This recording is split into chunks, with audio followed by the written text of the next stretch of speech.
So I'm very happy to have the opportunity to talk in front of my peers and share with you guys some truths and some passions that I'm really passionate about, that I've learned over the last 25 years of marketing and communications, and I'm really excited about what the future holds for us as communicators, as marketers, and public relations professionals. I think we live in one of the most exciting times. The internet is freaking amazing. Right? We really have no idea what's about to happen. Okay? And I think that needs to kind of set the context of our talk today.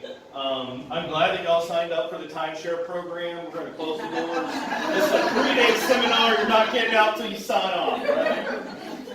But seriously, before we get started, I do want to introduce you to 6 very important people.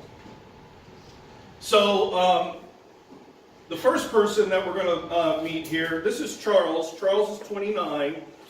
He's single. He loves basketball. He hates animal cruelty. He's very active on Instagram. He actually owns his own YouTube show. It's a DFS for basketball. So he does like prop bets and stuff for DFS for basketball. He's very passionate about that. He works at a sports medicine therapy clinic, and he wants to launch his own sports media company. So this is Charles, and he's 29. Next is Kat. Catherine, her friends call her Kat. She's 51. She's divorced. She has 3 daughters. She loves art. She hates censorship.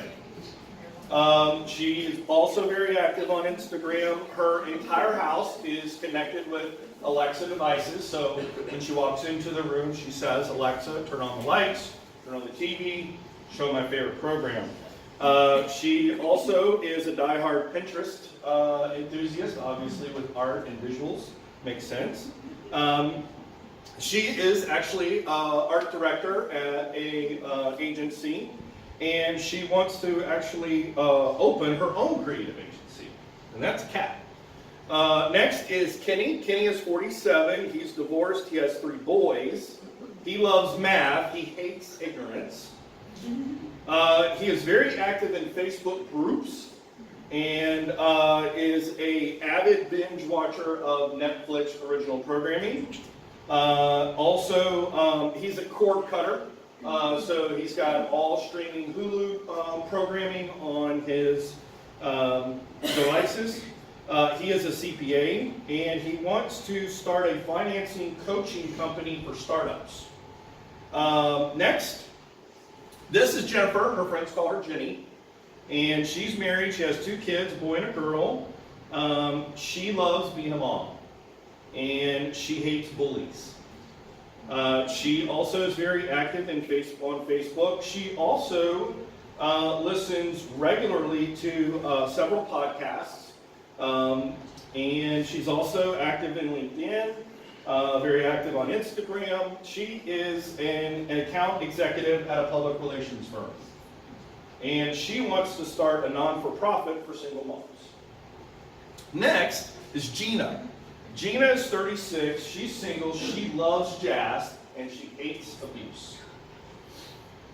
She loves her Spotify channels and playlists that she puts together and shares with others. She is very active on Snapchat. She currently has 2 streaks that are over 500 days old, so she is literally fire. She is a nurse, and she wants to open a clinic for elder care in urban areas. And last is Jeff.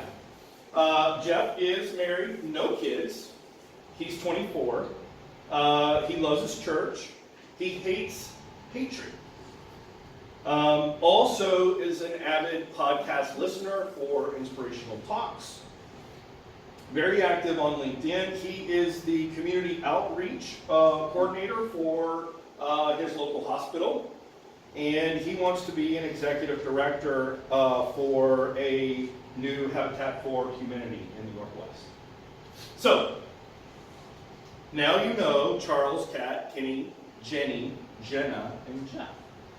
And that's going to be very important because what we want to do with this is set that information in the context of how are we going to unlock the social media vault. And as communication professionals, often what we do is we use all these different sophisticated tools, right? And we listen, we observe, we look at the data. The various platforms that we have give us all kinds of insight. It tells us about, the people who like your brand, 44% are women, 55% are men. They're in the, average range 25 to 54 is your sweet spot. You've got some outliers in the younger brackets. You've got some location information. And so what happens is, and we're all guilty of this, we get into the data, we get into trying to listen for the combination like a safe cracker, listens to the lock, tick, tick, tick. And we look at the numbers. The problem is we are not connecting emotionally with the people who are behind these numbers. Which is why you needed to know who Kenny and Kat and Jeff, that's why you need to know who they are. That's why you need to know what's important to them. That's why you need to know what makes them angry. You need to know what gives them anxiety, what fills them with awe. Because that is a lot closer to figuring out the combination than just looking at the data. Because that's just numbers. So, my friends, my very important people, Charles, Kat, Kenny, Jenny, Gina, and Jeff, we would like to have your attention. Notice, they are all looking at their freaking phones, man. Like, how are we going to compete? They are in their own world, right? So here's what we do know, okay? So social media has been around a long enough time that there have been lots of studies, Harvard studies. So there's been, psychologically, sorry, I can't speak today. A lot of different people have done a lot of different studies. And there's enough data and information for them to do exhaustive information and behavior analysis on why what are the triggers, what are the activators that make us act on social media. Really, guys, it boils down to 3 emoticons. It really does. There's a lot of emotions in the human sort of gamut of how we feel, but these 3 right here are the activators that cause us to step out of our norm and share, like, comment, go on rants, create our own content, and really become active. And that really is awe, the emotion of awe, inspired. It's angry and frustrated. And then anxiety, just pent up anxiety and worry and stress. Those 3 things, more than any other emotion, are the activators. And when you understand that that is what causes us to do things, and then you understand, how can I look through and see what Kat sees, and see the world the way Kat sees the world, and how does Kat look at a sheriff when a sheriff pulls up behind her and she's being pulled over?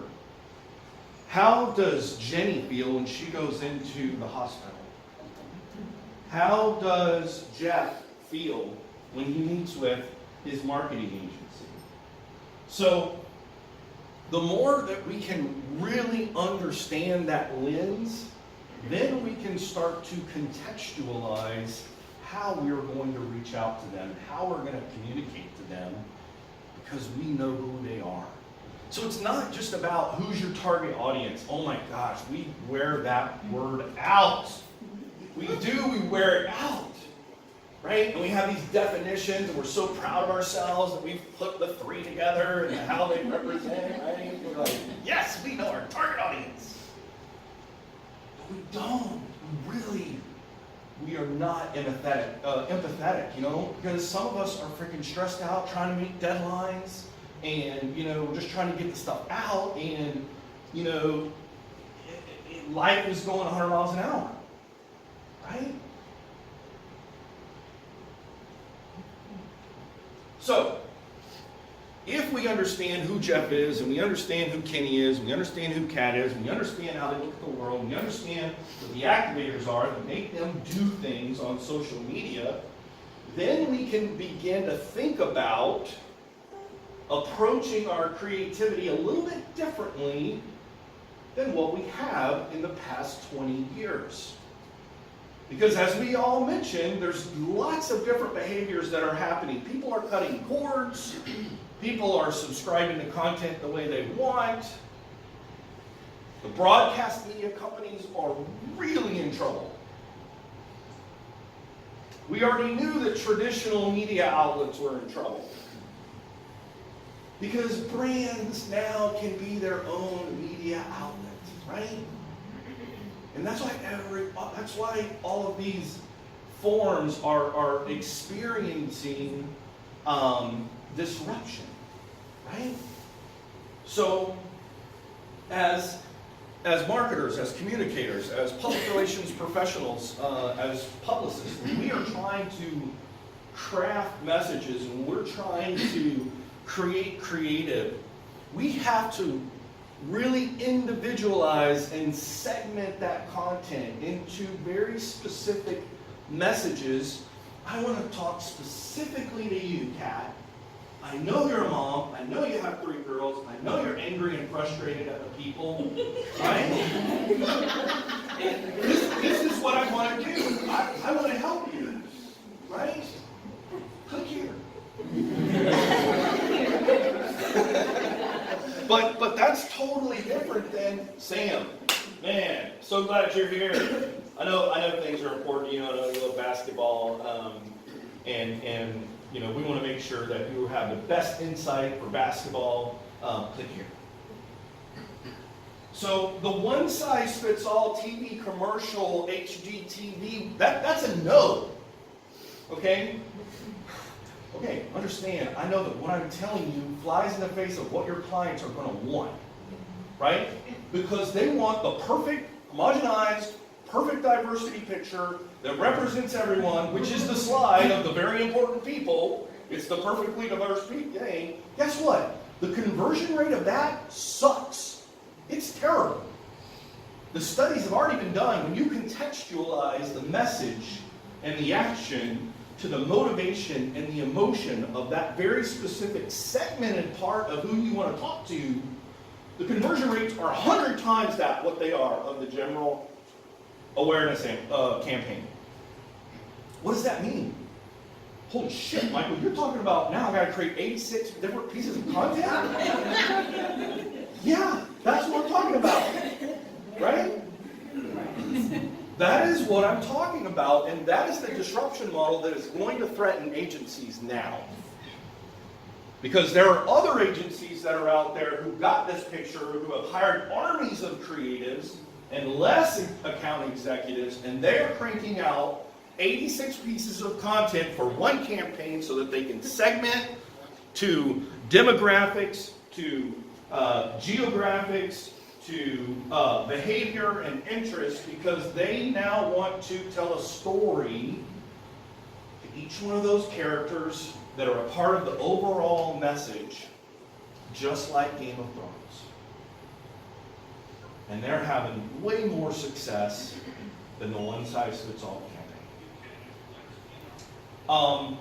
The problem with it is that the numbers, when you do it this way, when you go granular and you do that specific creative, your CPM rates are going to suck compared to the other, because you're going to pay a lot of freaking money to get in front of those very specific people.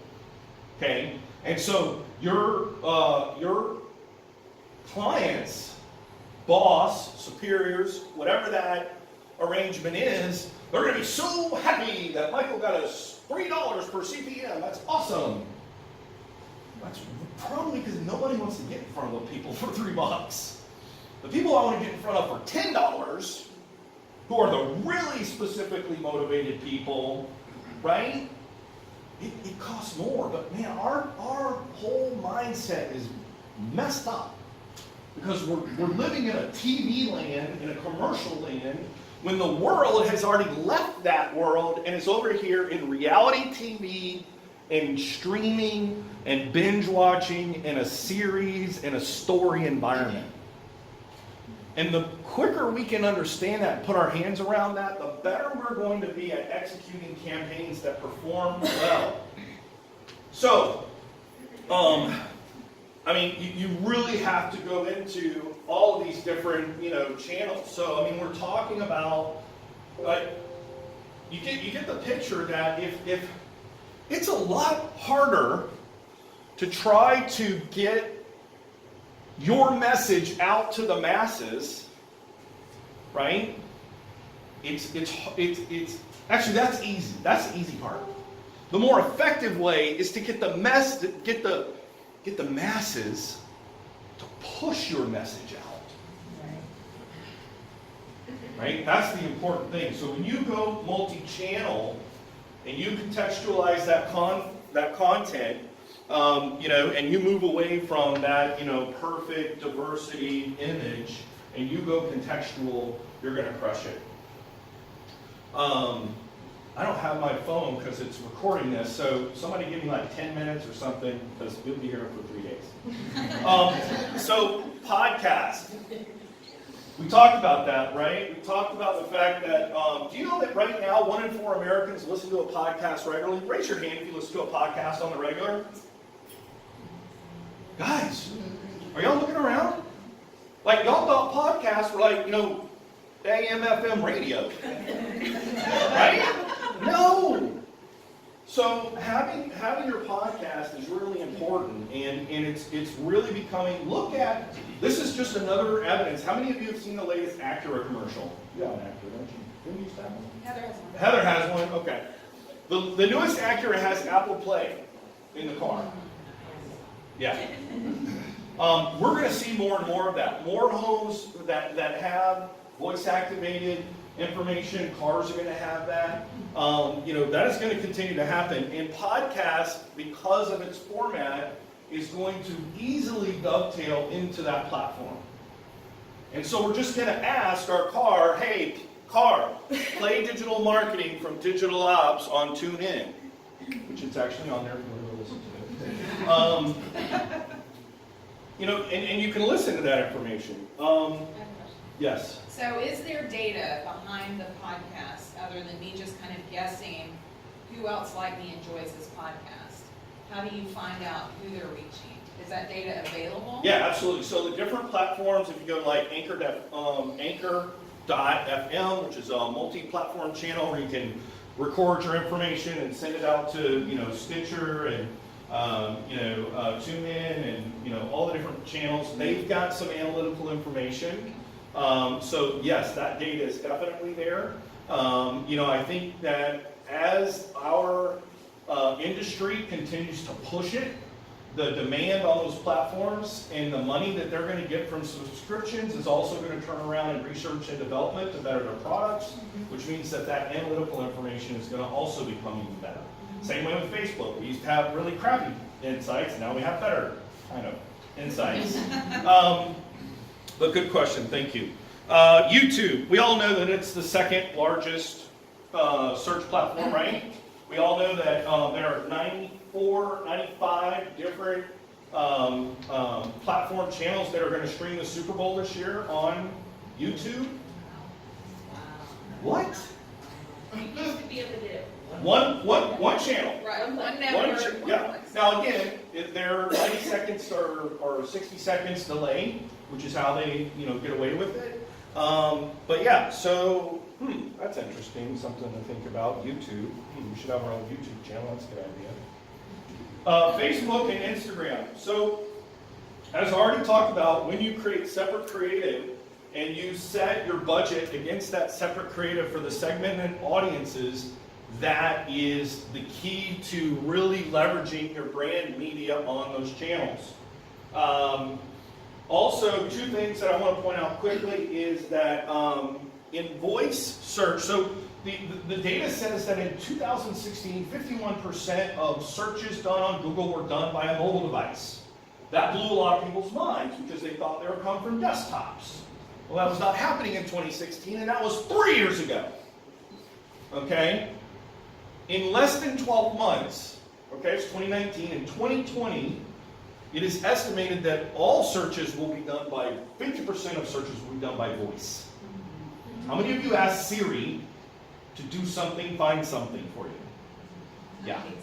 Right? So, and then for those of you who have Alexa devices, raise your hand. If you have Alexa, you have to ask Alexa to do stuff, right? So where is the data coming from that those platforms have? Well, you know that Google and Amazon hate each other, okay? And you know that Apple really hates playing nicely with anybody else. So we're going to be in a race in a platform. So right now, Google My Business is the knowledge panel that Google uses to populate its information. It's sort of the source base of its AI where it's getting all of its information. Last year, Amazon struck a deal with a company called Yext. Yext is a platform that aggregates all of your location data and information from Yelp and different locations and things like that. They put it all in one place so that you can monitor it from one dashboard, make sure everything's correct, and respond to reviews, and look at hours of operations instead of having to go into each individual location, Yelp account, make sure it's all correct, and jump to the next one, jump to the next one. So if you have a client that has multiple locations, it's a really smart platform. It is expensive, and they hold you hostage if you ever try to leave. That caveat said, they are powering Alexa's information along with Amazon's own AI data, as well as third-party platform data like IMDb, the movie thing, and some of the other location-based third-party platforms. So that's voice. How many of you seen Travelers? It's on Netflix. Oh gosh, my presentation is ruined. Oh, we have one. Okay, you guys should seriously go watch that video because I'll quickly tell you the premise. They're from the future, 200 years. They come back to the 21st century to save the world. When they come back, they transfer consciousness into someone who's about to die in a split second. They take over their identity. What they have, informational-wise, is the historical information available to them from social media and other public records and things of that are on the internet. And then there's a great director that makes all kinds of decisions about who should go and who should stay, and it's all based on this historical data as it unfolds over time over the next 200 years.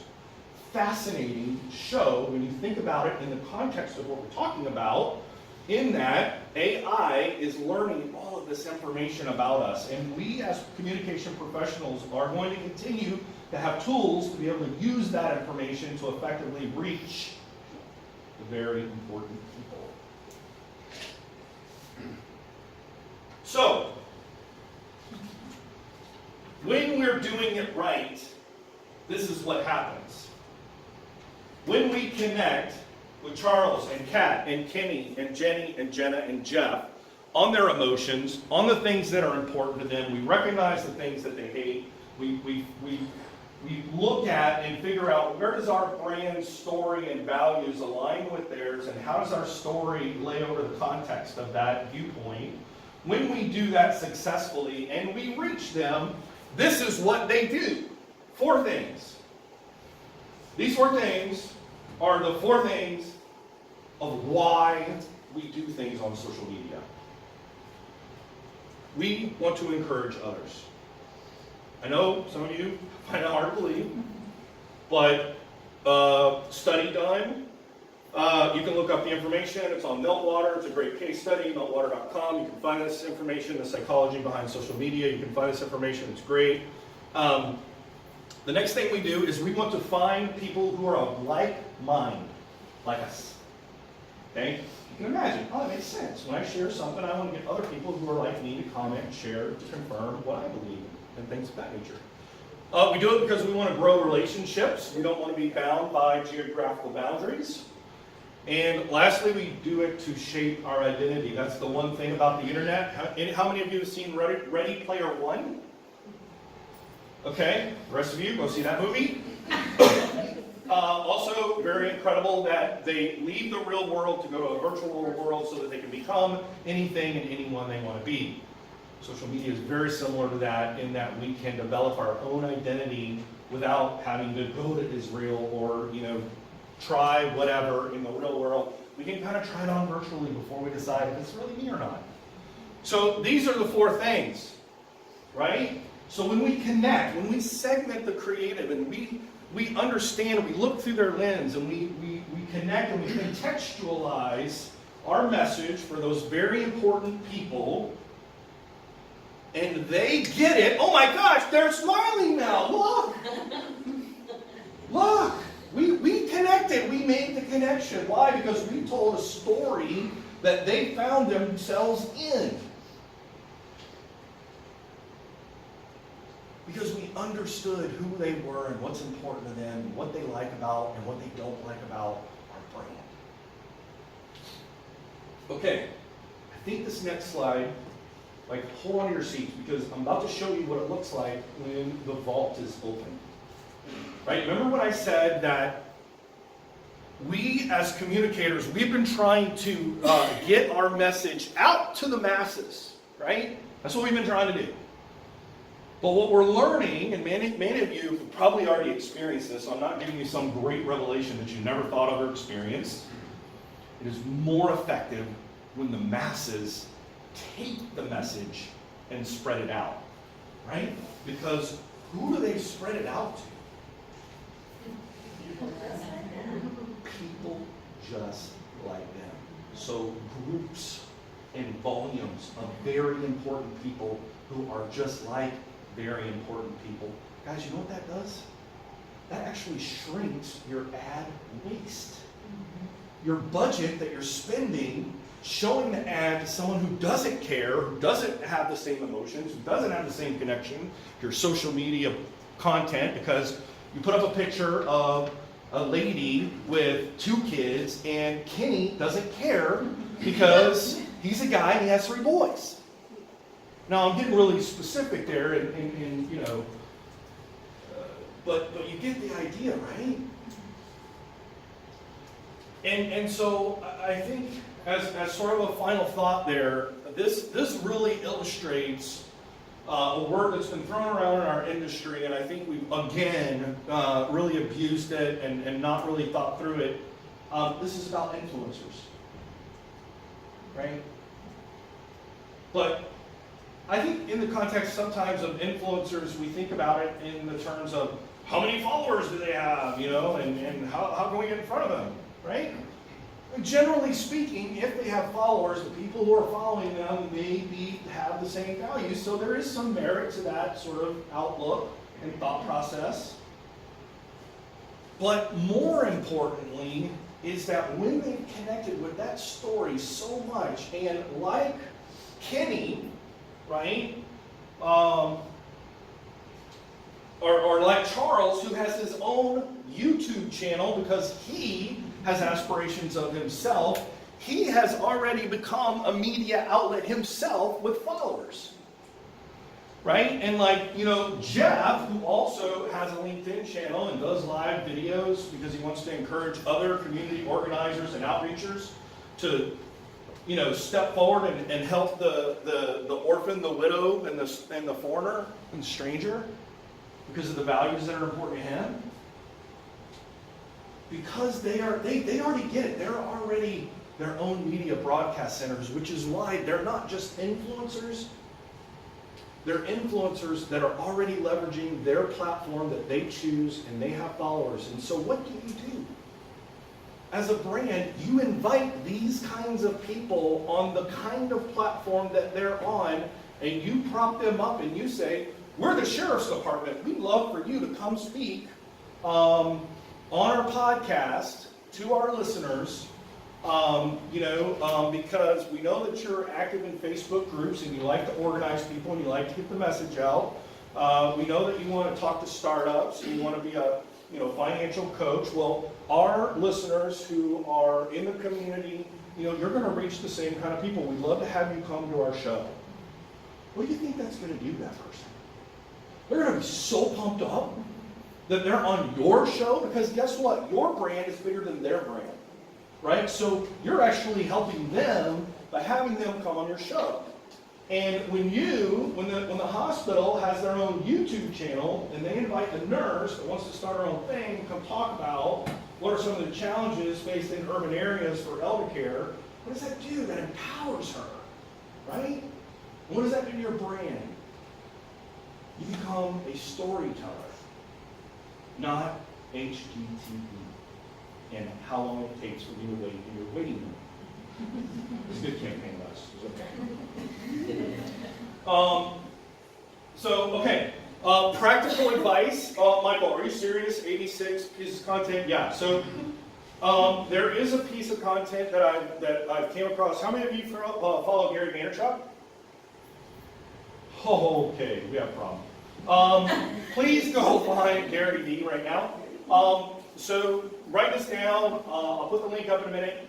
bit.ly/86 pages. bit.ly/86 pages. He put together an incredible piece of content that is the practical application of how you're going to create 86 pieces of content for specific different segments and how to break that out and what it looks like on the different platforms. I mean, he has an agency of 700 people, so he's got a little more resources than I do. He pretty much knows what he's talking about. So I would highly recommend bit.ly/86 pages. Go check it out. It's amazing. Also, meltwater.com if you want. If you're geeky like me, you want the data and you want to know some of the psychology. Meltwater.com, case studies is a good resource. That's it, guys. Thank you for your time.